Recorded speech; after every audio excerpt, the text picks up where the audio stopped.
السلام علیکم کے اس کے ناول پہ آپ سب کو ویلکم۔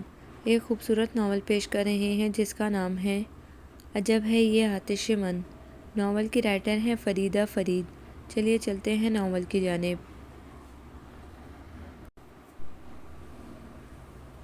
تازہ گلابوں سے مزین بیڈ اور جا بجا بکھری پھولوں کی پتیاں اور پھولوں کی تیز مہک نے اس کے زخموں پر نمک پاشی کا کام انجام دیا۔ اسے لگا فرش پر سرخ پتیاں نہیں، خونے دل کے چھینٹے ہوں۔ دروازے کے ہینڈل سے اس کا ہاتھ چھوٹ کے اس کے ویراں پہلو میں آ گرا۔ کیا ہی عجب تھا کہ جس پہلو میں آج کسی کے مہکنے کی راہ نہ تھی وہ کسی غریب کے پیٹ کی طرح خالی تھا۔ آتش نہال نے عجیب دیوانگی کے عالم میں لائٹ آف کی اور اندھیرے میں ٹٹولتا ہوا یوں آگے بڑھنے لگا جیسے اس طرح کرنے سے اس کی عروس کہیں سے اس کی باہوں میں آ جائے گی۔ عروس؟ ہاں، آج اس کی زندگی کی مہکتی شبنمی رات تھی۔ اسے اس وقت گھونگھٹ میں لو دیتی، خود کو سمیٹتی اور اس کو بکھیرتی اپنی آتش کے پاس ہونا تھا، مگر شمعی قسمت وہ یوں تنہا اور تہیں دامہ تھا۔ اسے رہ رہ کر وہ خوشیوں سے مزین ساعات یاد آتی تھیں۔ کل ہی کی تو بات تھی جب کلینک سے گھر آتے اس کے کانوں میں ڈھولک اور بے ہنگم شور مچاتی آوازیں سنائی دی تھیں، مہندی رچے گی تیرے ہاتھ، ڈھولک بجے گی ساری رات۔ جی ہاں، آج آتش نہال کی مہندی تھی۔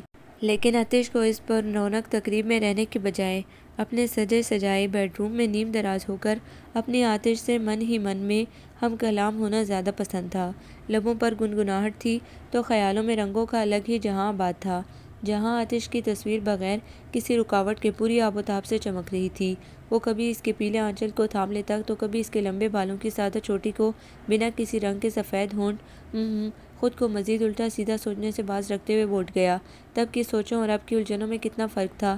کل رات وہ آنے والی مخمور ساعتوں کو سوچ کے بے خود ہوا جاتا تھا تو آج خود پر گزرنے والی ناگہانی آفت اس کا تن من خاکستر کیے دیتی تھی۔ کچھ گھنٹوں پہلے وہ کریم کلر کی شیروانی اور میرون ٹشو کے کلے میں تمام تر وجاہت کے ساتھ ریڈ اور اورنج کے امتزاج والے خوبصورت شرارے میں نگاہیں خیرہ کرتی آتش کے پہلو میں براجمان اپنی خوش قسمتی پر نازا تھا۔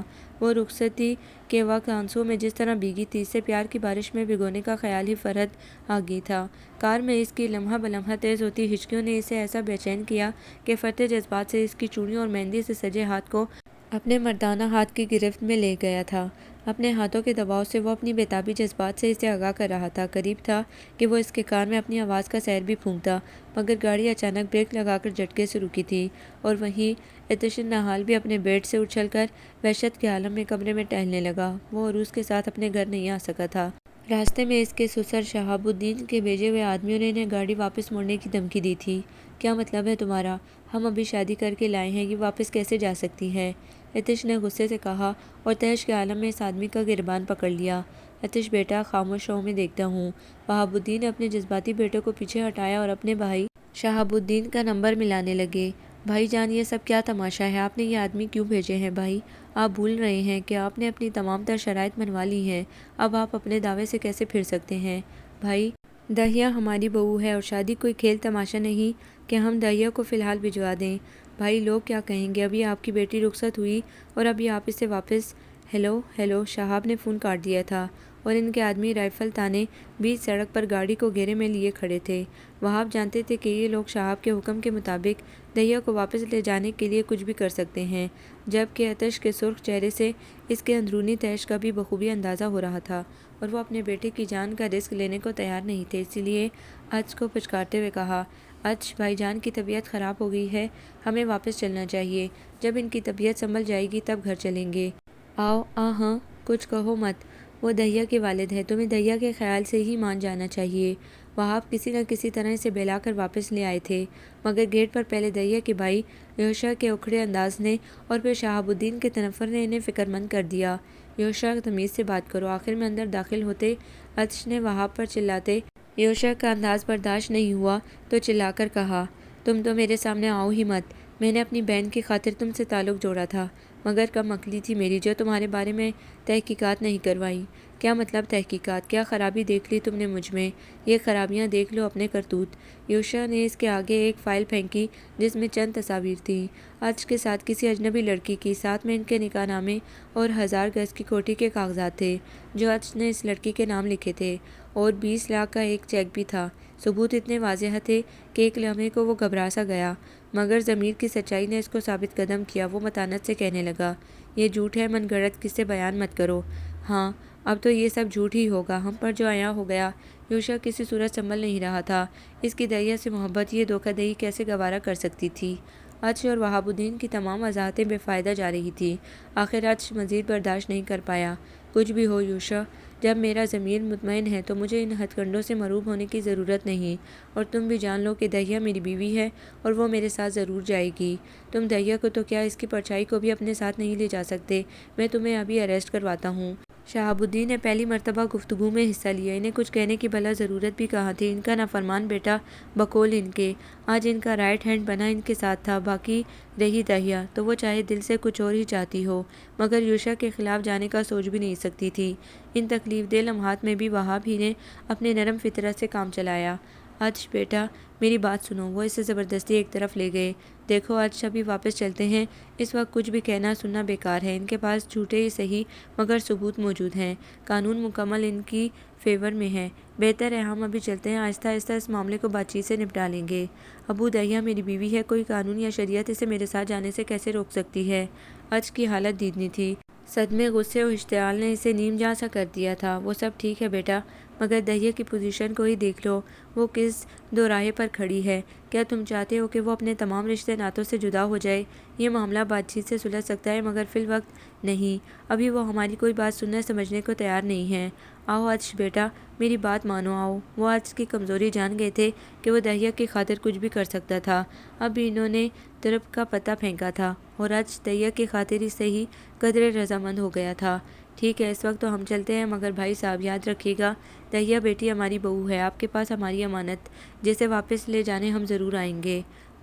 شہاب الدین نے ناک سکیڑا۔ ان کے سازشی ذہن نے جو مکمل پلان تشکیل دیا تھا، اس میں ناکامی کا تو سوال ہی پیدا نہیں ہوتا تھا۔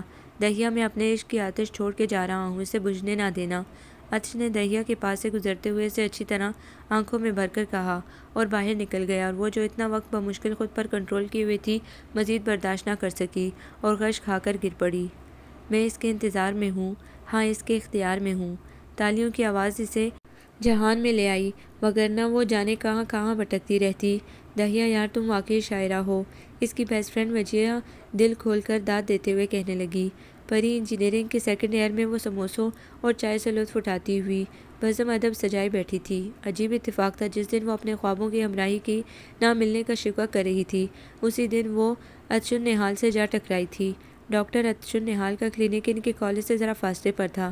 بریک میں دوستوں کی ہٹلر بازی کے سبب اس کی کلائی پر کوک کی بوتل لکھنے کی وجہ سے خون کا فوارہ ابل پڑا تھا۔ وجیہہ کی ہمراہی میں وہ پرنسپل کی اجازت کے ساتھ کلینک چلے آئی تھی۔ دہیا تکلیف سے بے حال تھی اور خون تک کے بہہ جا رہا تھا۔ ڈاکٹر صاحب کے پرجوش سلام کی آواز سن کر اس نے آنسوں سے بھری آنکھیں اٹھا کر اسے دیکھا، جو اس کی طرف متوجہ نہیں تھا۔ ڈاکٹر صاحب پلیز پہلے میری دوست کو چیک کر لیں، بہت بلیڈنگ ہو رہی ہے۔ عرش نے سر جھکائے، آنسو چھپاتی، ہونٹ کاٹتی کالج یونیفارم میں ملبوس سادہ سی مورت کو دیکھا۔ دل تو چاہے اس کے زخم کا فوراً سے بیشتر ازالہ کر دے، مگر فرض شناسی بہرحال ذاتی خواہشات پر حاوی تھی۔ ایکسکیوز می، پہلا نمبر کس کا ہے؟ عرش کے استفسار پر بینچز پر بیٹھے افراد میں سے ایک صاحب نے ازبات میں جواب دیا۔ دیکھیے، ان کا کیس ایمرجنسی ہے، اگر آپ کو اعتراض نہ ہو تو پہلے انہیں چیک کر لوں، عرش نے خوش اخلاقی سے کہا۔ ان صاحب نے سر ہلا کر اجازت دے دی۔ آئیے۔ وہ عرش کی ہمراہی میں روم میں داخل ہوئی۔ عرش نے اس کی کلائی پر بندہ دوپٹہ کھولا۔ اوہ، اس پر تو اسٹچز آئیں گے، زخم کافی گہرا ہے۔ عرش نے جلدی سے روئی زخم پر رکھ کر دہیا کا دوسرا ہاتھ پکڑ کر اس کے اوپر رکھ دیا، اور خود اٹھ کر الماری سے ضروری بینڈیج کا سامان نکالنے لگا۔ آپ یہاں لیٹ جائیے، عرش نے چھوٹے بیڈ کی طرف اشارہ کیا۔ اس کے لیٹتے ہی عرش چیئر اس کے قریب لا کر اس کی کلائی پھیلا کر سلوگن لگانے لگا۔ ٹانکہ لگانے کے لیے سوئی زخم سے گزاری تو دہیا نے سسکاری لی۔ عرش نے سر جھکائے محض آنکھیں اٹھا کر اس کی سمت دیکھا۔ اس کے چہرے پر کرب کے آثار تھے۔ عرش نے بلا ارادہ اس کی سختی سے بند مٹھی پر اپنا ہاتھ رکھ دیا۔ دہیا نے چونک کر اس کی سمت نگاہ کی اور اپنی مٹھی کو اس کے ہاتھ سے آزاد کرانے کے لیے بازو کھینچا تو درد کی لہر سی دوڑ گئی، وہ ساکت سی ہو گئی۔ عطش اس کی ناکامی پر زیر لب مسکرایا۔ فراغت کے بعد اس نے خوش اخلاقی سے دریافت کیا، کیسا محسوس کر رہی ہیں آپ؟ عطش اس کے بیڈ کے قریب کھڑا اسے تکے جا رہا تھا۔ دہیا باوجود اس کے کہ یہ اندازہ ناگوار محسوس ہو رہا تھا، یہ سوچے بنا نہ رہ سکی کہ وہ مسکراتا ہوا چارمنگ دکھتا تھا۔ درد ہو رہی ہے؟ وہ آنکھیں بند کیے ہوئے بولی۔ عطش اس کی گلابی اردو پر کھل کے ہنس پڑا۔ درد ہوتی ہے یا ہوتا ہے؟ اب وہ قدرے فاصلے پر تھا، اس لیے دہیا نے اعتماد سے سر اٹھایا۔ جب درد شدت سے ہو تو ہوتا ہے، ذرا کم ہو تو ہوتی ہے۔ اچھا، یہ کون سی لغت میں لکھا ہے؟ عطش اس کا درد سے دھیان بٹانے کے لیے بات برائے بات کر رہا تھا۔ سچ ہے، ڈاکٹر کی خوش اخلاقی آدھی تکلیف کم کر دیتی ہے۔ کچھ تو وہ اپنا فرض نبھا رہا تھا اور کچھ دل کی آواز بھی تھی۔ یہ میری لغت میں لکھا ہے، دہیا نے قدرے فخریہ انداز میں جواب دیا۔ اوہ اچھا، اس میری لغت کا نام دریافت کر سکتا ہوں؟ عطش کی شوخی بظاہر سنجیدگی کا لباس اوڑھے ہوئے تھی، اسی لیے دہیا کے لیے ناگواریت کا کوئی پہلو نہیں تھا۔ دہیا، وہ تفاخراً اپنا نام بتاتے ہوئے بیڈ سے اٹھ کھڑی ہوئی۔ وہ دونوں اس تمام وقت وجیہہ سے جیسے غافل ہی رہے تھے۔ وہ خود ہی دخل در معقولات کرتے ہوئے بولی، ڈاکٹر صاحب کوئی فکر کی بات تو نہیں ہے؟ نہیں، زیادہ تو نہیں، لیکن احتیاط بہرحال کرنی پڑے گی۔ پٹی کب تک کھلے گی؟ 2-3 دن تک۔ تو کیا ہم آپ ہی کے پاس آئیں؟ دہیا کی معصومیت سے دریافت کرنے پر وہ مسکرا دیا۔ ایز یو وش، آپ جو مناسب سمجھیں۔ وہ دل میں مچلتی جذبات کی آواز کو دباتے ہوئے لاپرواہی سے بولا۔ ان کے روم سے نکلتے ہوئے نہ جانے کیوں اسے ایسا لگا جیسے لائٹ کم ہو گئی ہو۔ میں بٹن آن کرتے ہوئے وہ اپنی حرکت پر خود ہی ہنس دیا۔ یار جیا، یہ ڈاکٹر مسکراتا بہت ہے۔ دہیا کو عطش کی بات بے بات مسکرانے کی عادت نے نروس کر دیا تھا۔ اچھی بات ہے نا، ڈاکٹر کو ویسے بھی ہنس مکھ ہونا چاہیے، وجیہہ نے سادہ سے لہجے میں کہا تو وہ ڈاکٹر عطش النحال سے کافی امپریس لگتی تھی۔ امپریس تو وہ بھی تھی مگر دوسری طرح۔ امی دیکھیں نا، اس کو بات نہیں کرنے دے رہا۔ دہیا ایئر پیس پر ہاتھ رکھ کر چیخی۔ یوشا کافی دیر سے اسے تنگ کر رہا تھا۔ وہ فون پر زرش سے کل کے لیکچر کے امپورٹنٹ پوائنٹس ڈسکس کر رہی تھی اور یوشا کبھی اس کی چوٹی کھینچتا تو کبھی کمر میں انگلی دبانے لگتا۔ یوشا، مت تنگ کرو بہن کو، باہر آ جاؤ، صوبیہ بیگم باہر سے چلائیں۔ امی میں تو اپنا کام کر رہا ہوں، یہ خواہ مخواہ چیخے جا رہی ہے۔ یوشا نے اپنا کام جاری رکھا۔ یوشا باری آواز سے جہاں وہ 100 گز پیچھے ہٹا، وہاں دہیا کے ہاتھ سے ریسیور بھی چھوٹ گیا۔ شہاب الدین کی طوفانی آمد ہو چکی تھی۔ شرم نہیں آتی تمہیں بہن کو اس طرح چھوتے ہوئے؟ غیرت کہاں چا سوئی ہے تمہاری؟ دفع ہو جاؤ یہاں سے۔ یوشا کے جانے کے بعد گولہ باری کا رخ دہیا کی طرف ہو گیا۔ یہ تم فون پر گھنٹوں کس سے باتیں کرتی رہتی ہو؟ 1000 بار منع کی ہے، لڑکیوں کو ایسی باتیں زیب نہیں دیتی۔ اور یہ تمہارے ہاتھ پر کیا ہوا ہے؟ اب کہ ان کی توجہ دہیا کی پٹی بندی کلائی کی طرف گئی تھی۔ وہ بابا جان، چوٹ لگی تھی کالج میں، اسٹیچز آئے ہیں۔ وہ سر جھکائے تیزی سے جواب دینے لگی۔ بابا جان کے سامنے تو ویسے بھی اس کی جان جاتی تھی۔ کیوں، وہاں تم پڑھنے جاتی ہو یا کھیل کود کرنے؟ یہ چوٹیں ایسے تو نہیں لگ جاتی؟ تمیز سے چلنا اٹھنا بیٹھنا تو آج کل کے بچوں کو آتا ہی نہیں ہے۔ وہ حسب عادت ینگ جنریشن کو کوستے ہوئے دیر تک گل افشانی کرتے رہے۔ خوب دل کی بڑاس نکال کے انہیں سر جھکائے کھڑی دہیا سے ہمدردی کا خیال پیدا ہوا۔ ادھر لاؤ، دکھاؤ، چوٹ زیادہ تو نہیں ہے؟ کسی اچھے ڈاکٹر کو دکھایا تھا یا یوں ہی کسی گلی چھاپ ڈاکٹر کے پاس جا پہنچی تھی؟ وہ گلی گلی میں موجود کلینک اور ڈاکٹر سے سخت نالاں تھے اور انہیں ایسے ہی القاب سے نوازتے تھے۔ نہیں بابا جان، ڈاکٹر تو ذہین لگتے تھے، کافی مہارت سے بینڈیج کی ہے۔ اسے مسکراتے لبوں والے ڈاکٹر عطش کا ذکر کرتے خواہ مخواہ ہی حیا سی آ رہی تھی۔ اچھا، تمہیں بہت پتہ ہے قابل ڈاکٹرز کا کتنی فیس لی تھی؟ ان کے نزدیک قابل ڈاکٹر کی پہچان اس کی بھاری بھرکم فیس سے ہوتی ہے۔ بابا جان، وہ فیس تو نہیں لی اصل میں۔ اس نے یہ بات ایسے منمنا کر کہی جیسے فیس نہ لینے اور فری ٹریٹمنٹ دینا کوئی جرم ہو اور اسے کلینک جا کر اس سے کوئی گناہ سرزد ہو گیا ہو۔ واہ، شیخ شہاب الدین کی دھاڑتی واہ نے اس کے زخموں پر نمک چھڑکنے کا سا کام کیا۔ اسے لگا اس کے زخم سے ٹیسیں اٹھ رہی ہوں۔ دیکھ لیا تم نے، تمہاری سمجھدار بیٹی کو کمپاؤنڈر ملا تھا چیک اپ کروانے کے لیے۔ ارے کوئی اونچ نیچ ہو گئی تو لڑکی ذات ہے، کہیں زندگی بھر کے لیے ہاتھ سے ہاتھ نہ دھو بیٹھے۔ انہوں نے خاموشی سے تماشا دیکھتی بیوی کو شرف کلام بخشا اور وہ ادائیگی الفاظ فرمائی کہ دونوں ماں بیٹی نے دل ہی تھام لیا۔ سنگ مرمر سے چمکتے فرش پر قدم جما کے چلتی، وہ سخت خائف تھی۔ شیخ شہاب الدین اپنے دل کی تسلی کے لیے صحیح معنوں میں ڈاکٹر ان کے نزدیک کے پاس لائے تھے۔ شہر کے پوش علاقے میں محض نام کے لحاظ سے مہنگی ترین ہاسپٹل کے سب سے مہنگے اور قابل مہنگے تھے، اسی لیے قابل بھی تھے۔ ڈاکٹر کے پاس آج اس کا اپائنٹمنٹ تھا۔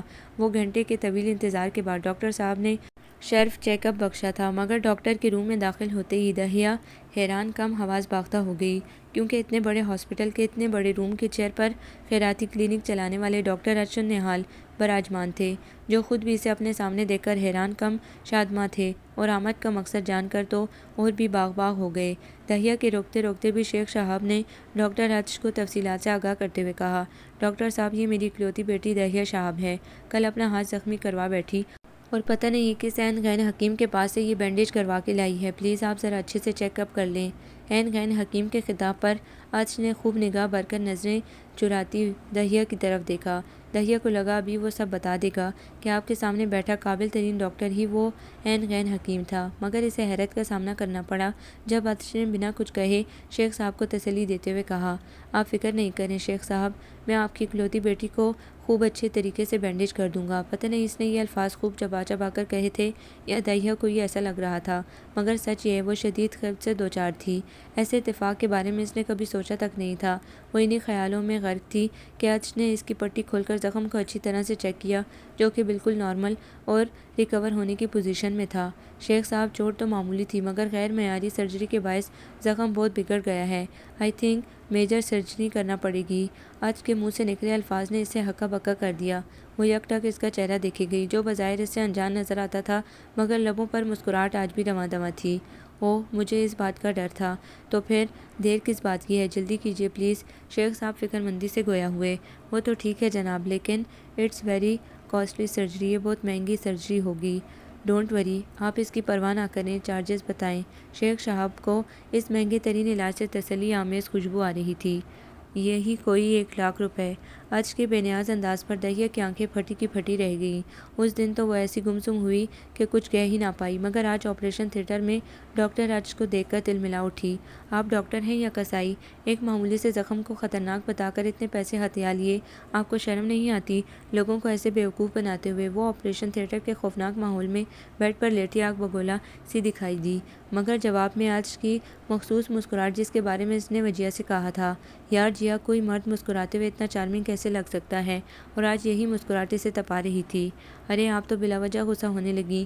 دیکھیں مس دہیا، آپ اگر لوگوں کو ڈاکٹر سے زیادہ کسائیوں پر اعتبار ہے تو ہم کیا کریں؟ بنا فیس لیے علاج کریں تو عین غین حکیم کہلائیں، اور فیس لیں تو کسائی۔ اب بتائیں، کوئی فیس دینے کے لیے اطاولہ ہو رہا ہو تو ہمیں لینے میں کیا اعتراض ہو سکتا ہے؟ اس نے دہیا کی بات پر تفصیلی جواب دہی فرماتے ہوئے سرجری کا ڈرامہ رچائے رکھا۔ اسٹیچز تو لگے ہوئے تھے، یہ سب تو بس اس نے فارمیلٹی کے طور پر کیا تھا۔ دہیا کو اس کی سچی باتوں سے شرمندگی ہوئی، تاہم اپنے بھرم کو بچاتی بے نیازی سے بولی، ایسے ہی لوگوں سے لاکھوں روپے ہتھیا کر اپنا بینک بیلنس بھرتے ہیں آپ لوگوں کو ڈاکٹر نہیں سیاست دان ہونا چاہیے۔ اس کی تلخ بات پر ارشد نے بجائے حسب معمول مسکراہٹ کے ہلکا سا کہکا بکھیرا، بینک بیلنس نہیں، خیراتی کلینک چلانے کے لیے مہنگی مہنگی دواؤں کا خرچہ پورا کرتے ہیں۔ روپے لٹانے کی دھن میں لگے امیروں سے لمبی فیسیں حاصل کر کے ہم غریبوں ضرورت مندوں کے لیے فری کلینک کا انتظام کرتے ہیں۔ سیاست دان نہیں، عقل دان ہیں ہم۔ دہیا کو اس کی ہر بات میں سے سچائی کی مہک آ رہی تھی، اور یہی وجہ تھی کہ پہلی بار ان دونوں کی ملاقات میں مسکراہٹ دہیا کے لبوں کی زینت بنی، جس نے ارشد نہال کے دل میں شگوفے کھلا دیے۔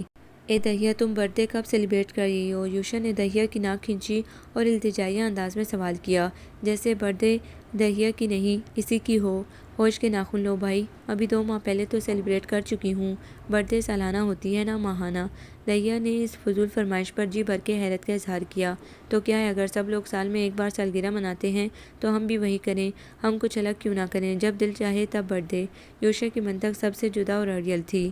بھائی اگر ملنا ہی ہے تو میری برتھ ڈے کا بہانہ ہی کیوں، صاف کہو نہ ملنا چاہتے ہو۔ دہیا نے چور پکڑا اور اپنی دانست میں اسے شرمندہ بھی کیا، مگر وہاں ڈٹھائی عروج پر نظر آئی۔ او بہنا، تم واقعی گریٹ ہو۔ تو پھر کب تک ارادہ ہے؟ یوشا کی خوشی دیکھنے لائق تھی۔ کب؟ دہیا کی عزیز ترین سہیلی وجیہہ، دل میں آبسی اسے خود بھی خبر نہ تھی۔ کل چھٹی میں مجھے پک کرنے کالج آ جانا، کچھ کر دوں گی۔ یوشا کو ناپسندیدہ ترین فریضہ انجام دینے پر مجبور کرتی وہ شرارت سے مسکرا دی۔ وہ منہ بسوڑتا رہ گیا۔ بلیک جارجٹ کے ہلکی کڑھائی والے سوٹ میں نکھرے رنگ و روپ کے ساتھ دہیا اس فیشن کی بھرمار یافتہ تقریب میں بالکل ان فٹ لگ رہی تھی، باوجود اس کے کہ اس کے روپ کو مات دینے والا کوئی چہرہ اس فنکشن میں نہیں تھا۔ آج شیخ شہاب الدین کے بزنس ریلیٹڈ فنکشن میں وہ ان کی خوب ڈانٹ پھٹکار سن کر مارے بندے چلی تو آئی تھی، مگر ابھی تک خود کو ایڈجسٹ نہیں کر پائی تھی۔ کس سے بات کرے، کیسے وقت گزارے؟ کوئی بھی تو اس کا ہم مزاج نہ تھا۔ ناچار اٹھ کر ہال سے ملحق واش روم تک آئی۔ قریب تھا کہ اندر بڑھ پاتی کہ دھلے دھلائے چہرے کے ساتھ باہر آتے ڈاکٹر ارش کو دیکھ کر ٹھٹک گئی۔ ارش خلاف معمولی سے سامنے دیکھ کر چہرے سے چمکتے پانی کے قطروں کے ساتھ کھل کر مسکرایا۔ ایسی زندگی بھری مسکراہٹ نے دہیا کو مبہوت سا کر دیا، دل میں کہے بنا نہ رہ سکی۔ مسکراہٹ کا ایسا وافر خزانہ دینے والے نے عطا کی انتہا کر دی تھی۔ پلیز راستہ دیں، اس نے بمشکل خود پر کنٹرول کرتے ہوئے رکھائی سے کہا۔ جواباً ایک خوبصورت مسکراہٹ مزید میسر آئی۔ مس دہیا، آپ کی انجری اب کیسی ہے؟ مزید کسی کاسٹلی سرجری کی ضرورت تو نہیں؟ وہ پچھلی ملاقات کا ذکر کر کے اسے جتانا چاہتا تھا کہ وہ اجنبی بہرحال نہیں ہیں، لہٰذا بات برائے بات کرنے میں مذائقہ نہیں۔ بدقسمتی سے بالکل ٹھیک ہے۔ ہاتھ سے بھی ہاتھ نہیں دھونے پڑے اور ہاتھوں کی میل روپے پیسہ سے بھی۔ وہ مکمل خود اعتمادی سے مخاطب تھی، تاہم اس کی بار بار امڑ آنے والی مسکراہٹ کو دیکھ کر ایک بار دل میں دھمکی ضرور دی۔ اب اگر مسکرائے تو اچھا نہیں ہوگا۔ دہیا، آتش سے واقف ہیں آپ؟ ایک انتہائی بے محل اور بے ربط سوال نے اسے بوکھلا دیا۔ جی، کیا مطلب؟ اس مختصر سوال میں حیرانیت کی انتہا تھی۔ آپ جانتی ہیں میرے نام کا مطلب عطش النحال کا مطلب نہال کر دینے والی ٹھنڈک ہے، اور اس ٹھنڈک کو جو گرما دے اسے آتش کہتے ہیں۔ وہ اس غیر متوقع کلاس روم اور لیکچر پر حیران تھی۔ اس بات کا مطلب ایک اور فضول سوال حاضر تھا، یہی کہ آپ آتش ہیں؟ عطش کی آتش؟ انتہائی مختصر سوال کا انتہائی مختصر جواب، مگر کیا تھا ان چند لفظوں میں جس نے دہیا کو پسینے میں شرابور کر دیا؟ عطش کی آتش جملہ نظر انداز کرنے کے لائق تو ہرگز نہ تھا، اور وہ ہی رسمی ملاقاتوں میں ایسی پیش قدمی اس کے وہم و گمان میں بھی نہ تھی۔ آتش کیا ضروری ہے؟ جو دل میں ہو وہ بات زبان پر ضرور آئے، اور جب تک زبان ادا نہ کرے دل کے مکین کو معلوم بھی نہ ہو پائے۔ کیا ضروری ہے؟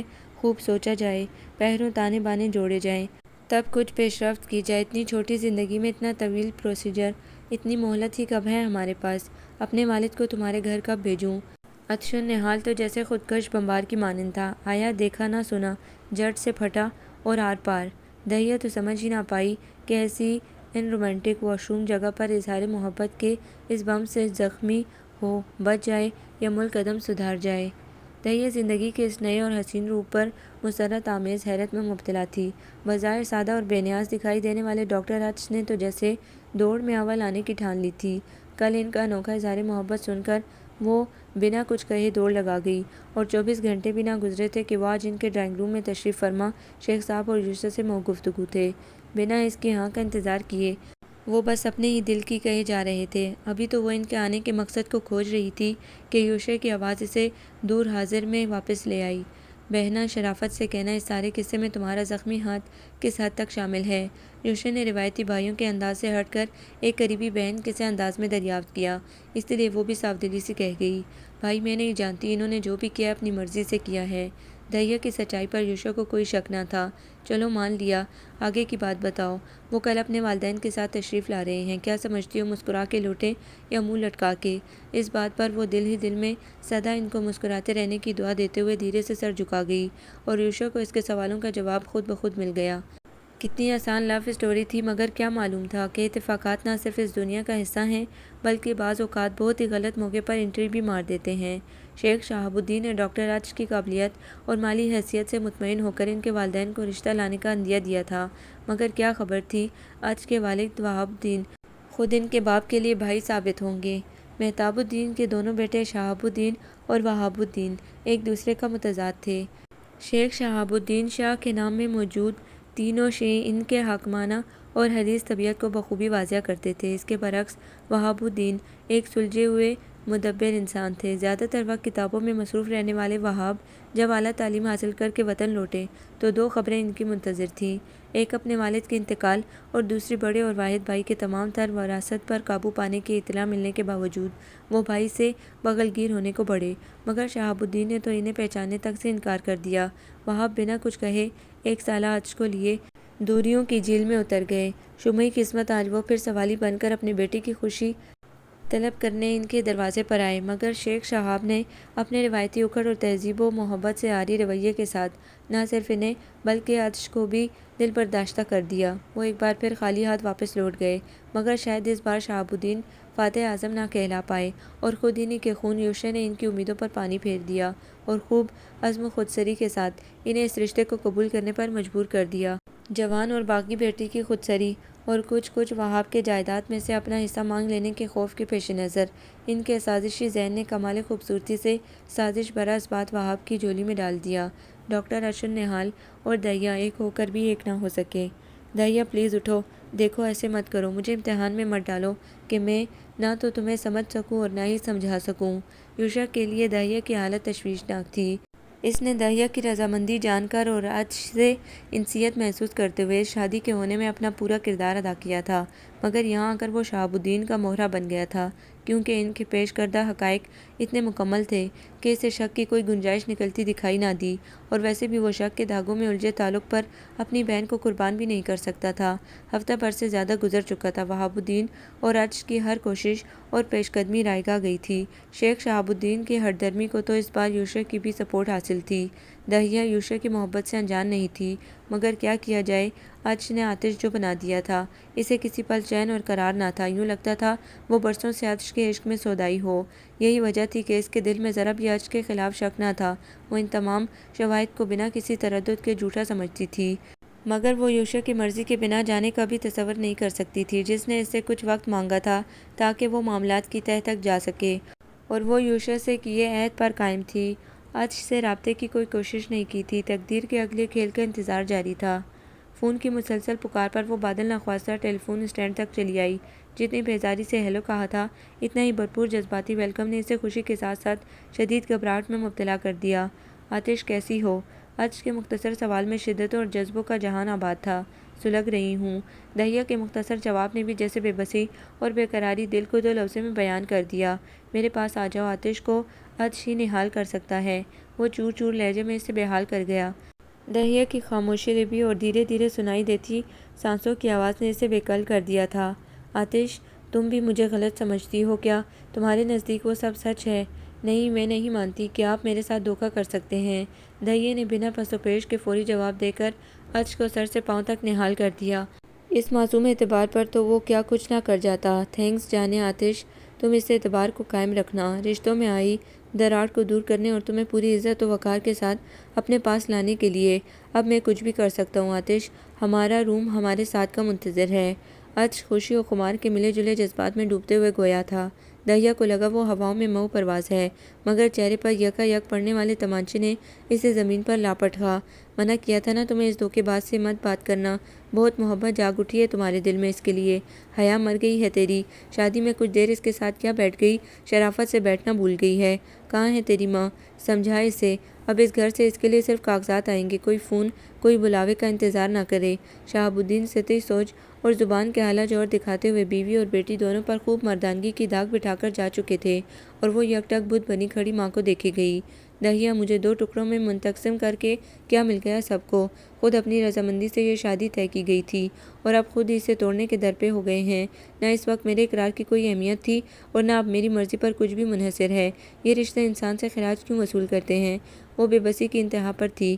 صراط مستقیم پر چلنے والی سادہ حیات گزار دہیا کے لیے زندگی کا یہ الجھتا روپ توڑ دینے والا تھا۔ آج وجیہہ کے ہاتھ ہی اس کے صبر کا دامن لبریز ہو گیا، ورنہ شہاب الدین کے خوف اور یوشا سے عقیدت کے خیال سے وہ ایک گمبھیر چپ کا دامن تھامے ہوئے تھی۔ ڈاکٹر عطش اور وہاب الدین کے بار بار آنے اور دل برداشتہ لوٹ جانے اور پھر اپنی امانت لے جانے کی آس دلانے نے اسے ہیجان میں مبتلا کر دیا تھا۔ وجیہہ اسے خوب تسلی دیتی یوشا کے پاس چلی آئی، جو زمین پر دو زانوں دونوں ہاتھوں سے سر کو تھامے بیٹھا تھا۔ وجیہہ اور دہیا کے مابین ہوئی گفتگو وہ سن چکا تھا۔ جیا، یہ یکدم اتنی پرائی کیسی ہو گئی؟ کل تک میرے ساتھ کھلونوں سے کھیلتی تھی، میری چیزیں زبردستی چھین کر لے جاتی تھی، شرارت کر کے ڈانٹ مجھے پڑوا دیتی تھی، اپنی ہر خوشی ہر دکھ میں صرف میری طرف دیکھتی تھی۔ آج اتنے فاصلے پر جا کھڑی ہوئی ہے کہ ڈھونڈنے میں نہیں آ رہی، ایک انجان شخص سے مجھ سے بھی زیادہ قریب ہو گیا۔ وجیہہ کے اس کے کندھے پر ہاتھ رکھتے ہی اس کی حزن آمیز آواز سنائی دی۔ یوشا انجان نہیں، نکاح کے سحر آفریں بولوں نے اس کے اندر اس تعلق کی جڑیں گہرائی تک اتار دی ہیں۔ یہ وہی محبت ہے جو مجھے تمہارے پاس کھینچ لے آتی ہے، اور جہاں تک تمہاری محبت کا تعلق ہے تو خود ہی بتاؤ، شادی ہو جانے کے بعد آج سے دلی لگاؤ ہوتے ہوئے بھی، اسے غلط نہ سمجھتے ہوئے بھی وہ اب تک خاموش رہ کر تمہاری رضا کا انتظار کیوں کر رہی ہے؟ یہ رشتوں کی زنجیر ہی تو ہے جو اس دہلیز سے قدم نہیں نکال رہی۔ اب اور کیا کرے وہ؟ وجیہہ دہیہ کے احساس و جذبات کی بالکل صحیح ترجمانی کرتے ہوئے یوشا کو مطمئن کر گئی۔ جیا ایسا کیا کروں کہ وہ پھر سے مسکرانے لگے؟ اسے وعدوں کی زنجیر سے آزاد کر دو، اسے سچ جھوٹ کا فیصلہ خود کرنے دو۔ وجیہہ نے دل میں اترنے والی مسکراہٹ کے ساتھ اسے ہم خیال بنانا چاہا، اور یہ وار کبھی خالی جا ہی نہیں سکتا۔ وجیہہ کی کئی بات کا اثر تھا یا دہیہ کے لبوں کو مسکراہٹ بخشنے کی ایک کوشش؟ یوشا نے دہیہ اور اپنی ماں کو اسلام آباد لے جانے کا ارادہ باندھ لیا۔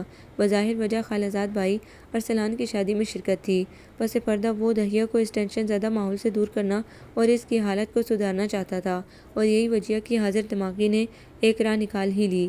ہیلو، یوشا کی نیند میں ڈوبی آواز ابھری۔ اب جیا نہ جائے، اب رہا نہ جائے۔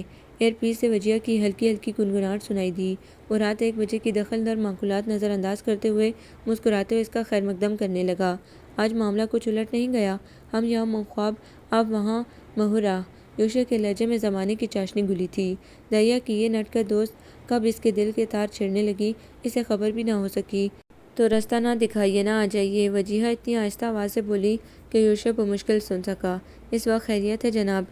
گھر والوں نے شربت حرام نوش فرما لیا ہے کیا، یا آپ کو کوئی خاص اجازت مرحمت فرمائی گئی ہے؟ یوشا 1000 بار بلانے پر بھی نہ آنے والی جیا کی اس آفر پر قطعی طور پر مشکوک تھا۔ آپ بلائیں تو ہم سر کے بل آئیں، اور ہمارے بلانے پر تفتیش شروع کر دی۔ وجیہہ مبالغہ آرائی کی انتہا کرتے ہوئے بولی۔ جواباً یوشا بے بسی سے ہنس دیا۔ سنا تھا جھوٹ کے پاؤں نہیں ہوتے، آج دیکھ بھی لیا۔ یوشا خوب کھچائی کے موڈ میں تھا۔ یوشا بس کریں نا، اس وقت آنے کی بات اس لیے کی ہے کہ کل تو آپ اسلام آباد چلے جائیں گے، وہاں شادی کے ہنگاموں میں کہاں آپ کو ہماری یاد آئے گی؟ ہم ہی ہیں جو… آگے کی بات جیا کر کے بھی نہ کر پائی۔ یوشا تو دیوانہ ہوا جا رہا تھا۔ ارے تو اس میں کیا مسئلہ ہے؟ روز تو فون کروں گا اور جلد لوٹ آنے کی کوشش بھی پوری ہوگی۔ بس دہیہ تھوڑا سنبھل جائے اور مجھے کیا چاہیے، بس بہن کی فکر ہے، میری ہوتی تو فوراً کہہ دیتے۔ یہ کیا بات ہے جیا، میں جاتا ہی نہیں۔ وجیہہ کمال اداکارانہ اداؤں سے مطلب کی بات پر آ گئی۔ میں بالکل ایسے ہی کر سکتا ہوں اگر تم روز ملنے کا وعدہ کرو تو۔ یوشا مکمل طور پر اس کے لفظی سحر میں جکڑے ہوئے بولا۔ وجیہہ اپنی کامیابی پر مسکرائی گئی اور اس کی ہر شرط پر اثبات کی مہر لگا دی۔ ایک دوست اپنی دوست کے لیے اس سے بڑھ کر کیا کر سکتی تھی؟ کچھ ہی دیر پہلے تو ڈاکٹر راج کو دہیہ کے اسلام آباد جانے کی اطلاع فراہم کرنے کے بعد اس کا اصل ٹارگٹ یوشا کو ساتھ جانے سے روکنا تھا، جو وہ اچیو کر چکی تھی۔ اسلام آباد کی حدود میں داخل ہوئے تو جہاں خوشگوار موسم نے فرحت آمیز احساس سے دوچار کیا، وہیں فلاور الرجک دہیہ کی چھینکیں جاری ہو گئیں۔ دہیہ اور صوبیہ بیگم ماں اس وقت ڈائیوو کی نان سٹاپ کوچ میں سوار تھیں۔ یوشا ساتھ ہوتا تو اپنی کار پر آتے، مگر اس نے عین وقت پر آنے سے انکار کر دیا تھا۔ صوبیہ بیگم راستے بھر اس کی دلجوئی کی ہر ممکن کوشش میں مصروف تھیں۔ وہ ان ماؤں میں سے تھی جو اولاد کی صرف اتنی مدد کر سکتی ہیں کہ ان کے ساتھ 2 آنسو بہا لیں۔ جانے کون سا مقام تھا جہاں بس نے اسٹے کیا تھا؟ دہیہ کو نیم غنودگی میں پا کر صوبیہ بیگم خود ہی فریش ہونے کے لیے نیچے اتر گئیں۔ بلیک کوٹ اور اسکارف میں ملبوس دہیہ نے چہرے کو ڈھانپ رکھا تھا۔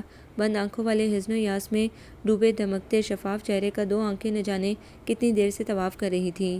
جس دن سے دیکھا ہے تم کو صنم، بے چین رہتے ہیں اس دن سے ہم، لگتا ہے ایسا خدا کی قسم، تم میرے ہو، تم میرے ہو۔ گانے کے حسین بولوں نے اس کی توجہ چھین لی۔ کوئی قریب ہی دھیرے سے گنگنا رہا تھا۔ آواز تو خوبصورت تھی ہی، انداز میں بھی نیا پن تھا۔ دہیہ نے فوراً آنکھیں کھول کر آس پاس دیکھا۔ کوچ میں چند ہی لوگ تھے جو تمام ہی خواب خرگوش میں مگن تھے۔ وہ سر جھٹک کے پھر سونے کی کوشش کرنے لگی، مگر پھر سے ابھرنے والی گنگناہٹ میں جانے کیا بات تھی کہ وہ تڑپ اٹھی تھی۔ اس نے یکلخت کھڑکی سے پردہ کھینچا۔ اچھ آپ، ڈاکٹر اچھ جس کا مجازی خدا کھڑکی کے پاس ریلنگ سے ہاتھ ٹکائے کھڑا تھا۔ دہیہ کی پکار میں کتنی مسرت اور بے قراری پنہاں تھی، اچھ کو نہال کرنے کے لیے کافی تھی۔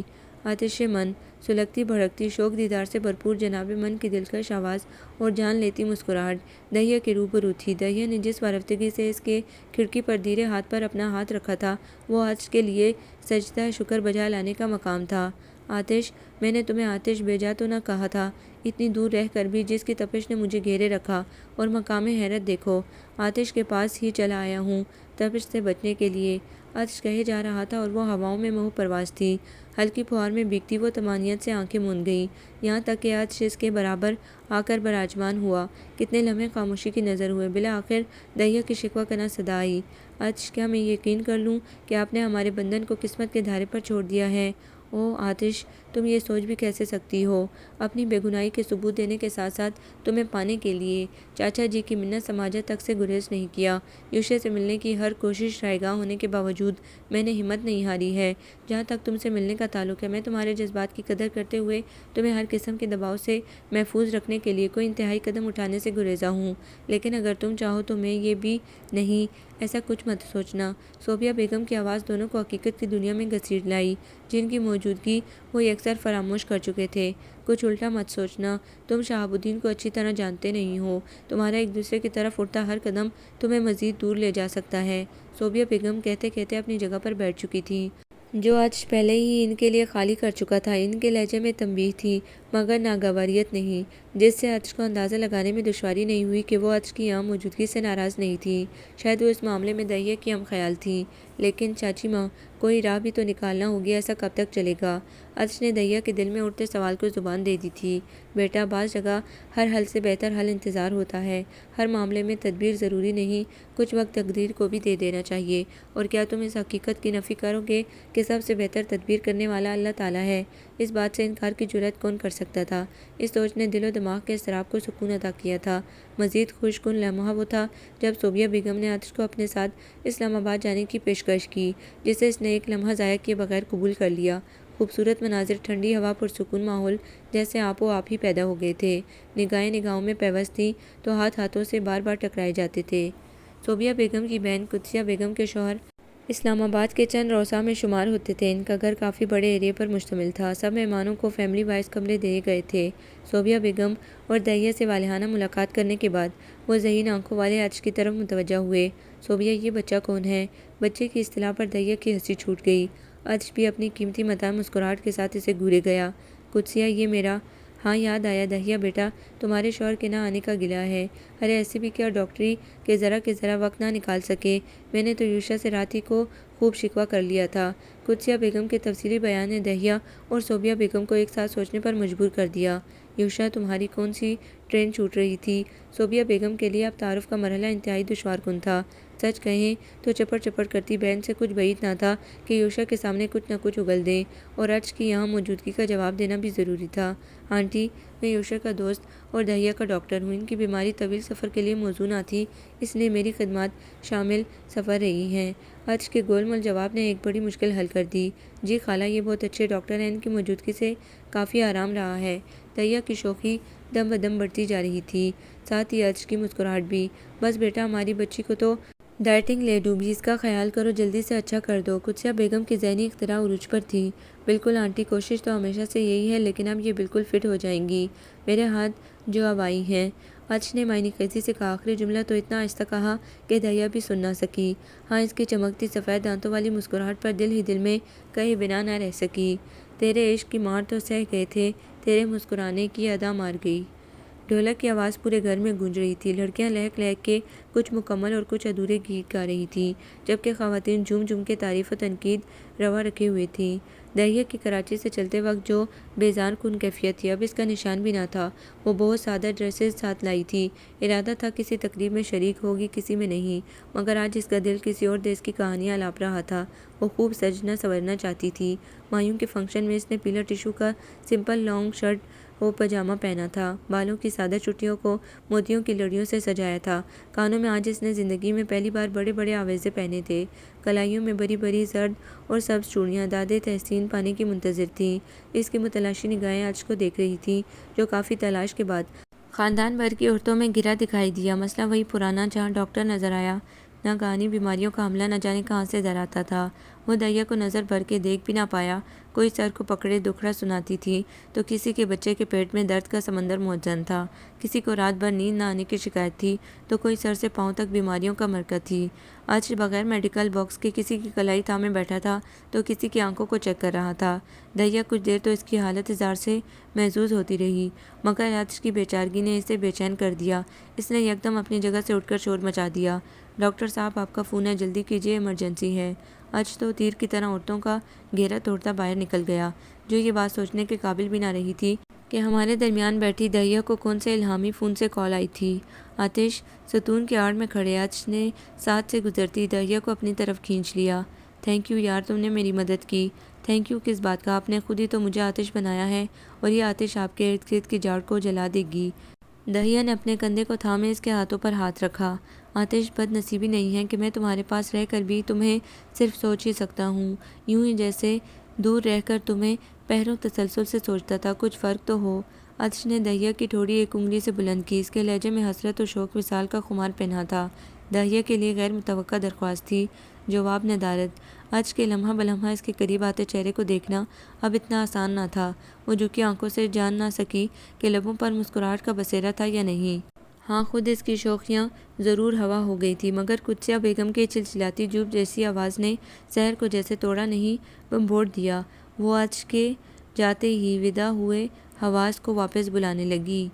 مہندی کے فنکشن میں سب سے منفرد بات نہ تو انتظامات تھے، نہ جوش و خروش، بلکہ اصل انفرادیت اس لباس کی تھی جو وہ زیب تن کیے ہوئے تھی۔ آج کی طرف سے دیے گئے پہلے تحفے، میرون شرارہ، کونیوں تک مہندی، میرون چوڑیاں، پاؤں میں کھوسا لائٹ میک اپ میں جب وہ سیڑھیاں اتر کر آئی تو دوستوں میں مصروف گفتگو آج کو اپنی تئی دامنی کا احساس دو چند ہوتا نظر آیا۔ وہ بلا وجہ سے ہی دہیا کا تقابل ہال میں موجود دیگر خواتین سے کرنے لگا، جہاں ظاہر ہے دل نے دھاندلی کی اور 100% ووٹ لے کر دہیا الیکشن جیت گئی۔ دہیا نے اس کی وارفتگی پر گھبرا کر اسے نگاہوں میں بارہا ہوش میں آنے کی تنبیہ کی۔ بالآخر ایک دھیرے سے ہاتھ کی مار ہی یہ کام انجام دے سکی۔ آج کو اور کوئی سجائی نہ دی تو مووی میکر سے کیمرہ لے کر ڈھولک کے گرد بیٹھی گانے گاتی دہیا کو فوکس کرنے لگا۔ کبھی چہرے کو کلوز کرتا تو کبھی آنکھوں کو قریب لے آتا، کبھی کانوں میں لہراتے آویزے پاس آ جاتے تو کبھی مہندی سے رچی ہاتھوں کی لکیروں میں کھو جاتا۔ کیمرے سے آج اس نے چند غیر اخلاقی فوائد اٹھائے۔ معاشرے سے بے نیاز تو وہ تھا ہی، شریعت و قانون بھی یقیناً اس کے تابع تھے۔ وہ اپنے حقوق سے چندہ ناواقف نہ تھا۔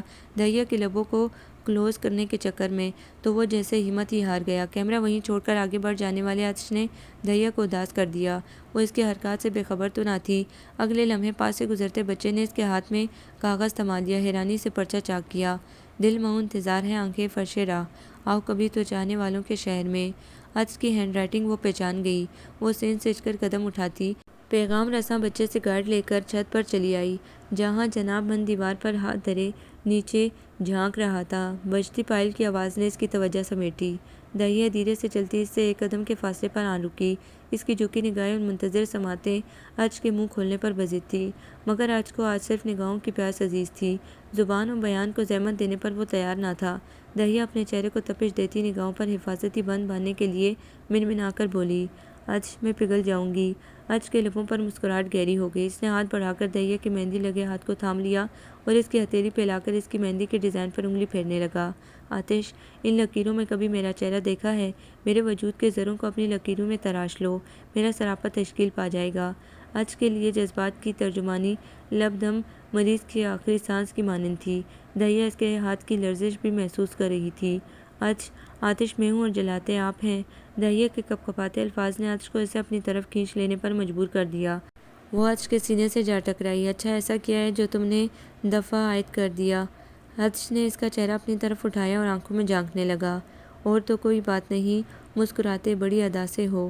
آتش کے لبوں پر دہیا کے کلام نے کہکہ سجا دیا۔ وہ مسکراہٹ کا ہی نہیں، باغ و بہار کہکوں کا بھی مالک تھا۔ ہنستے ہنستے عجیب دیوانگی کے عالم میں اس نے دہیا کے ہاتھ کو پھیلا کر ہتھیلی کے عین وسط میں اپنے لب رکھ دیے۔ دہیا کی ساری شوخی دھڑکن بن کر بے ترتیب ہو گئی۔ کچھ اور نہ سوجی تو ہاتھ چھڑاتی واپسی کی راہ پر گامزن ہو گئی۔ آتش اپنی لبوں پر دہیا کے ہاتھوں کی خوشبو میں ایسا گم رہا کہ اسے روکنے تک کا ہوش نہ رہا۔ دہیا رات بھر جس خواب کے سحر میں ڈھولتی رہی، صبح اٹھتے ہی اتفاق حقیقت کی دلدل میں اتر گئی۔ شیخ شہاب الدین کے فوراً سے پیشتر واپسی کے آرڈر نے اس کے دل کی دنیا تہ و بالا کر دی تھی۔ وہ چند دنوں میں فراموش کر بیٹھی تھی کہ آتے ہوئے کن طوفانوں کو چھوڑ کر آئی تھی۔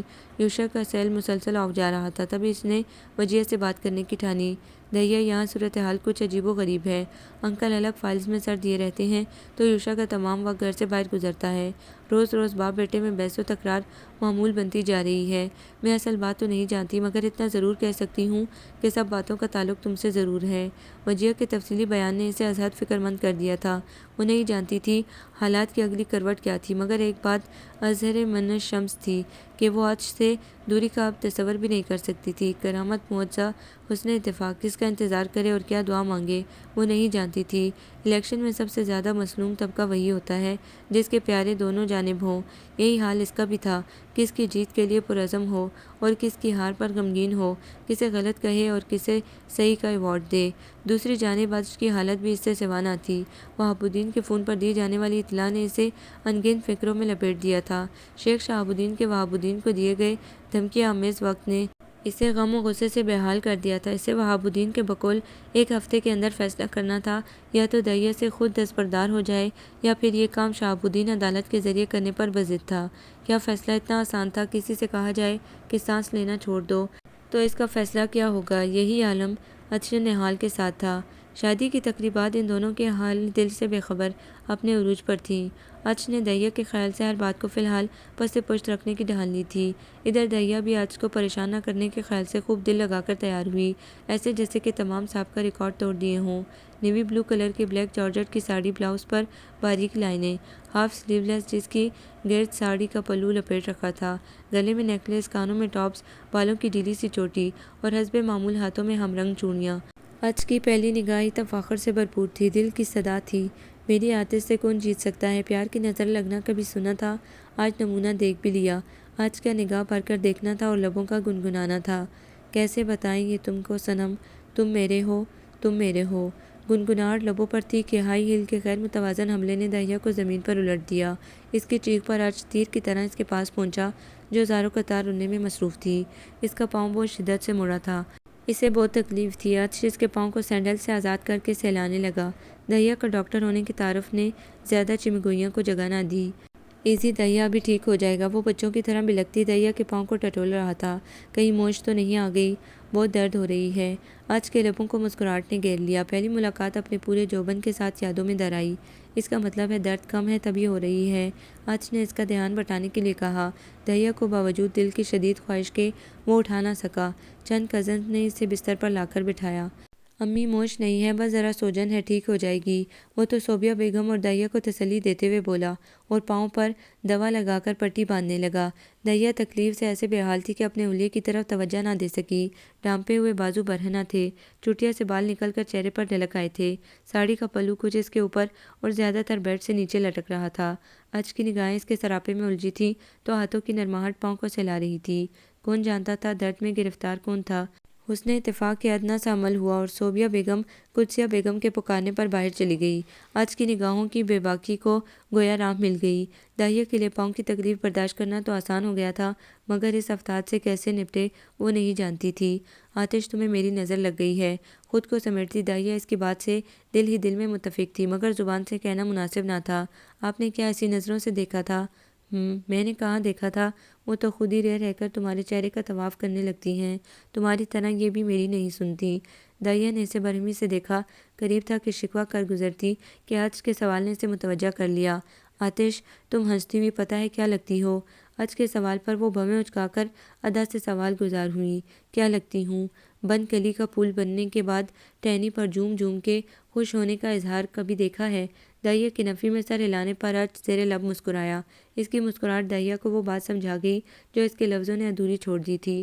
وہ غیر ارادتاً چہرہ ہاتھوں میں چھپا گئی۔ آتش، چاند کو بادلوں کی اوٹ میں چھپتے دیکھا ہے؟ آج کے اگلے سوال نے اسے اپنی حرکت پر شرم سے گلال کر دیا۔ اچھ، یہ سب آپ کی نظر ہے، ورنہ آتش تم بولتی ہو تو اس باغ کا دھیان آتا ہے جو پھولوں اور ہرے بھرے درختوں سے لدا ہوا، اور جب اس پر موسلادھار بارش ہو تو جل تھل کی آواز آئے۔ اچھ تو آج کسی اور ہی جان میں پہنچا ہوا تھا۔ دہیا جانتی تھی وہ منفرد نہیں ہے، مگر منفرد تو آج کی نگاہیں بنا رہی تھی۔ اسے آج اس بات سے اتفاق ہوا کہ حسن چہرے پر نہیں، دیکھنے والی آنکھ میں ہوتا ہے۔ آتش، تمہاری آنکھیں آج بہت عامسی ہیں، مزید کچھ مت کہنا۔ دہیا نے آج کی بات کاٹ دی۔ نہیں، تم کیا جانو، تمہاری آنکھیں وہ تمام راز عیاں کر دیتی ہیں جنہیں بتانے کے لیے کوئل زندگی بھر جنگلوں میں کوکتی رہتی ہے۔ اسے لگا کہ وہ تفاخر کی سیڑھیاں چڑھتی چلی جا رہی ہے۔ آج کی چاہت نے اسے زمین پر رہنے لائق نہیں چھوڑا تھا۔ وہ آج کی طرح لفظوں کی جادوگر نہیں تھی، مگر جانتی تھی کہ آج کا وجود اس کے لیے کیا تھا۔ اس نے اپنے دونوں ہاتھوں کو دعا کے انداز میں جوڑ لیا۔ آج اس کے بند لبوں کے باوجود جان گیا کہ وہ اسے اپنی دعا قرار دے رہی تھی۔ چاہت کے رنگوں نے دونوں کا سراپر بھگو دیا تھا۔ قریب تھا کہ آج ان رنگوں سے مزین ہستی کو خود میں سمیٹ لیتا کہ صوبیہ بیگم کی انٹری نے سحر کا پردہ چاک کر دیا۔ اگلے دن کی صبح دہیا اور عرش کے لیے ایک نیا امتحان لیے نمودار ہوئی۔ یوشا کی اچانک آمد نے صوبیہ بیگم تک کو پریشان کر دیا۔ عرش کی حاضر دماغی نے اسے منظر سے پہلے روپوش کر دیا تھا۔ دہیا بنا اطلاع دیے آئے ہوئے یوشا کو کوئی ویلکم تک نہ کہہ سکی۔ دوسری طرف یوشا کی گمبھیر چپ بھی ماں بیٹی کے لیے حیران کن تھی۔ بیٹا، کل شادی ختم ہوتے ہی ہمارا واپسی کا ارادہ تھا، تم نے کیوں اتنی زحمت کی؟ آنے جانے کی خواری اور اخراجات کا ضیاع کرنے کی کیا ضرورت تھی؟ صوبیہ بیگم کے ہلکے ڈپٹنے کے سے انداز نے یوشا کو متوجہ کیا۔ وہ نہ جانے اتنا گمسم کیوں تھا، کیا بات اسے الجھائے ہوئے تھی۔ امی، واپس چلنا بہت ضروری ہے، بحث مت کیجیے اور میرے ساتھ چلیے۔ یوشا کی خاموشی اختتام پذیر ہوئی۔ لیکن بیٹا، آج ولیمہ۔ امی پلیز، گھر پر موجود مسائل اس ولیمے سے کہیں زیادہ امپورٹنٹ ہیں۔ یوشا کا دو ٹوک انداز انتہائی فکر میں مبتلا کرنے والا تھا۔ دونوں ماں بیٹی کے ایسے بن آئی کہ کچھ ہی دیر میں وہ لوگ اپنی ذاتی کار پر سوار تھے۔ باوجود کوشش کے دہیا کو عرش کو اطلاع دینے کا موقع میسر نہ آ سکا۔ ایک لمحے کے لیے بھی یوشا نے اسے تنہائی نہ دی کہ وہ ایک مختصر ایس ایم ایس ہی کر پاتی۔ راستے میں دی گئی یوشا کی اطلاع نے ویسے ہی اسے اتنا فکر مند کر دیا کہ وہ عرش کو جیسے یکسر فراموش کر گئی۔ شیخ شہاب الدین کی رسی بالآخر قدرت کے انصاف کے دائرے میں کھینچی جا چکی تھی۔ یوشا کی زبانی علم ہوا کہ شہاب الدین غیر اخلاقی سرگرمیوں اور نوعمر دوسری بیوی پر سب کچھ لوٹا کر تہیں دامہ ہو چکے تھے۔ آفس میں کوئی اور تسلط جمائے تھا، مگر گھر بھی ہاتھوں سے نکلا جا رہا تھا۔ وہ تمام ثبوت جو عرش کے خلاف استعمال کیے گئے تھے، وہ دراصل ان کے اپنے ذاتی کارنامے تھے۔ یوشا جہاں باپ سے انتہائی بدظن اور متنفر دکھائی دیتا تھا، وہاں دہیا سے بھی نگاہیں چرائے ہوئے تھا۔ گاڑی میں موجود تینوں نفوس اپنی اپنی جگہ غم سے نڈال تھے، مگر ایک دوسرے کے سامنے کوئی حرف تسلی کہنے کی پوزیشن میں نہیں تھا۔ گھر واپسی پر سب کے غصے پر فکر و پریشانی کے جذبات غالب آ گئے، کیونکہ وجیہہ نے شہاب الدین کے منظر سے روپوشی کی اطلاع دی۔ شاید وہ اپنوں کا سامنا کرنے سے گریزاں تھے۔ دہیا نے دن بھر ماں اور بھائی کو دلاسا دیتے اور باپ کے لیے نرم گوشہ بناتے گزارا۔ رات گئے سے عرش کو شامل واردات دل کا خیال آیا۔ ابھی وہ ریسیور تک پہنچی ہی تھی کہ فون بج اٹھا۔ دہیا نے کال ریسیو کی تو آگے سے خاموشی تھی۔ دہیا 2-3 بار ہیلو کہنے کے بعد کال ڈسکنیکٹ کرنے ہی والی تھی کہ نرم گرم سرگوشی نے دھڑکنوں کو سماعت بنا دیا۔ تم میرے ہو؟ آج کے حالت دل میں ہم خیال ہونے کے باوجود وہ کھل کے نہ مسکرا سکی۔ دھیرے سے گھر پر پڑنے والی قیامت کا احوال سنائی گئی، جو عرش کے لیے بھی لمحہ فکریہ تھا۔ تاہم وہ سب فکریں پس پش ڈال کر دہیا کو فکر و پریشانی سے آزاد کرنے لگا۔ وہاب، انہوں نے تمہارے ساتھ جو زیادتی کی، انہیں اس کی سزا مل گئی ہے، تم انہیں معاف کر دو تاکہ انہیں کچھ قرار آ جائے۔ اس وقت وہاب، صوبیہ بیگم، یوشا، دہیا سب ہاسپٹل کے کوریڈور میں موجود تھے، کیونکہ شہاب الدین ایمرجنسی کنڈیشن میں تھے۔ انہیں ہاسپٹل وہاب ہی لائے تھے۔ شہاب کو بری طرح کنگال کر دیا گیا تھا۔ برے ساتھیوں نے کاروبار پر قبضہ جما لیا۔ وہ آفس گئے تو انہیں ملازموں کے ذریعے دھکے دے کر نکال دیا گیا۔ وہاں سے دوسری بیوی کے بنگلے پر گئے تو اس نے پہچاننے تک سے انکار کر دیا۔ وہاں بھی ملازموں نے عزت افزائی فرمائی۔ وہ نڈال گھر کی طرف لوٹے تو آخری امید کی بھی بولی لگائی جا رہی تھی۔ اپنی اولاد کا سامنا نہ کر سکنے کی ذلت سے بچنے کے لیے واپس پلٹ گئے۔ وہیں فٹ پاتھ پر انہیں ہارٹ اٹیک نے زمین بوس کر دیا۔ مکان کی بولی لگنے کا سن کر تیز رفتاری سے آتے عرش نے انہیں یکدم تھام لیا اور ہاسپٹل لے گیا، جہاں ان کی حالت خطرے میں تھی۔ بھابھی، آپ کیسی باتیں کر رہی ہیں؟ وہ میرے بھائی ہیں، میں نے کبھی انہیں بددعا نہیں دی۔ اللہ ان پر رحم فرمائے۔ میں کون ہوتا ہوں معاف کرنے والا؟ اللہ کی شان ہے کہ ماں باپ کی اولاد اخلاق و کردار میں ایک دوسرے کے متضاد تھی۔ یوشا اور دہیا ایک کونے میں چپ چاپ کھڑے دعا گو تھے۔ شیخ شہاب الدین پر اللہ کی معافی کا اعلان نیک اور صالح اولاد تھی، جو ان کی ایذا رسانیوں اور اپنے تمام حقوق کو مٹی میں رول دینے والے باپ کے لیے خدا کے حضور دعا گو تھے۔ انہی دعاؤں کے طفیل وہ زندگی کی طرف لوٹ آئے۔ عرش نے یہ خوشخبری سناتے ہوئے یوشا کو آگے بڑھتے ہوئے گلے لگا لیا۔ یوشا کی گرم جوشی بھی دیکھنے لائق تھی، تاہم دہیا کی طرف وہ چاہتے ہوئے بھی پیش قدمی نہ کر سکا۔ محض آنکھوں سے بھرپور تسلی دینے لگا۔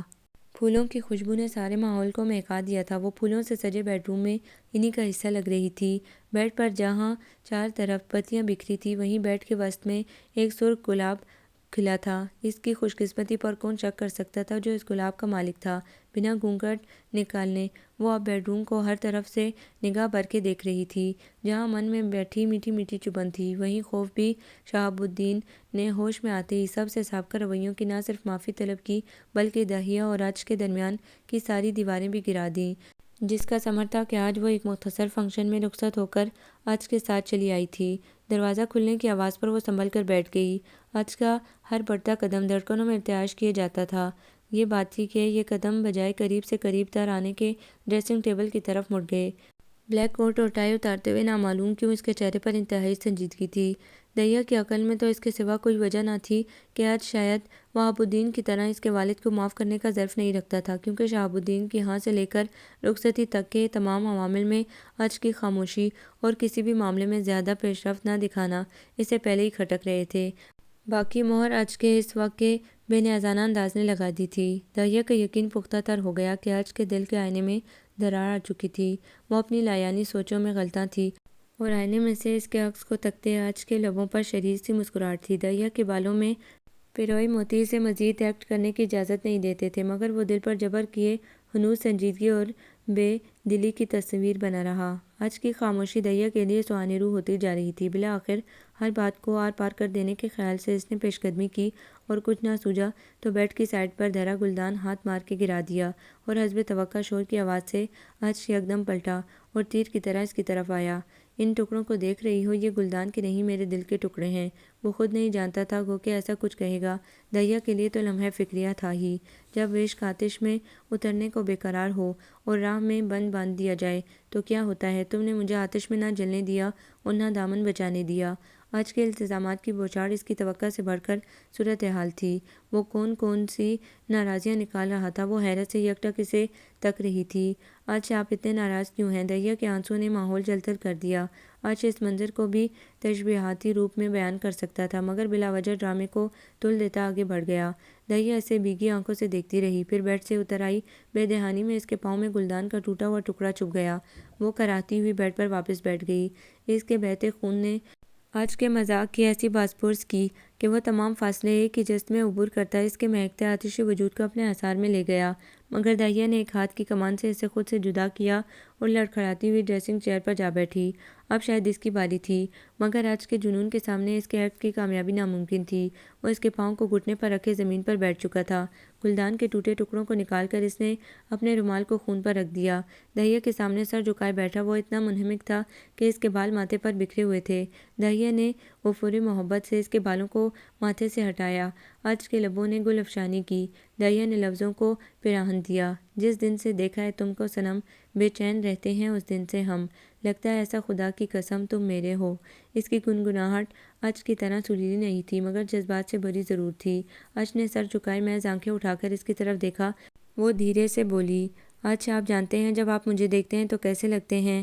آج کچھ بول کے اس شہر سے اسے نکالنا نہیں چاہتا تھا، وہ خود ہی بولے گئی۔ کبھی بارش کے بعد آسمان پر دھنک کو دیکھا ہے؟ وہ تمام عالم کو دیکھ کر تفاخر سے کہتی ہیں، دیکھو تمہارے گرد آلود ماحول کو خوبصورتی میں نے عطا کی ہے۔ آپ کی آنکھوں کا تفاخر مجھ سے یہی کہتا ہے کہ آتش کو حسن آپ کی نگاہوں نے بخشا ہے۔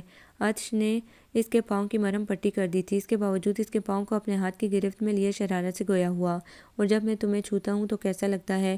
اس بات کا جواب اس کے دل میں تو تھا، مگر زبان پر جھجک کے تالے تھے۔ آج کی کافی دیر سے روپوش مسکراہٹ پوری آب و تاب سے کمرے کے مہکتے ماحول کو مزید مہکانے لگی۔ بولو نا، کیسا لگتا ہے؟ میری لغت اس بارے میں کیا کہتی ہے؟ اصرار کے ساتھ ساتھ دھونس بھی اس کے لہجے میں در آئی تھی۔ دہیا اس کے خود ساختہ ڈرامے کے حسب منشا اینڈ پر فخراً مسکرائی۔ جواب دینا ناگزیر تھا۔ ایسا لگتا ہے بنانے والے کو اپنے فن پہ خراج تحسین مل گیا ہو۔ اس کا ہر رنگ نرالا تھا۔ خاموشی دل میں اترتی تو شوخی جان لے لیتی۔ اس کے وجود کا ہر رنگ آتش کو گھیرے ہوئے تھا۔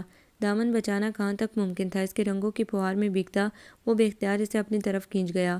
وہ اس حملے کے لیے تیار نہ تھی۔ تیز رفتار گیند کی مانند وکٹ پر لگتے ہی بولڈ ہو گئی۔ آج کے گھیرے نے سانس لینا تک دشوار کر دیا۔ اس کی تشنا لبی آتش کی طلبگار تھی۔ عجب آتش من تھی، جلنے کی جگہ پر بجھنے کا قصہ کیے ہوئے تھی۔ آتش، عجب آتش من ہے جو تم نے میرے اندر دہکا دی ہے، بجھانے سے بجھتی نہیں، بڑھتی چلی جاتی ہے۔ وہ اپنے چہرے کو جھلساتے آتش کے چہرے کو روکے یا دل و جان کو سلگاتے اظہار کے داؤ پیچ جانے۔ وہ نہیں جانتی تھی آتش اپنی تپش سے خود بھی محفوظ نہ تھی۔ آپ کو یہ ناول کیسا لگا؟ کمنٹس میں اپنی رائے ضرور دیں۔ ہمارے چینل کو لائک کریں، سبسکرائب کریں، شیئر کریں۔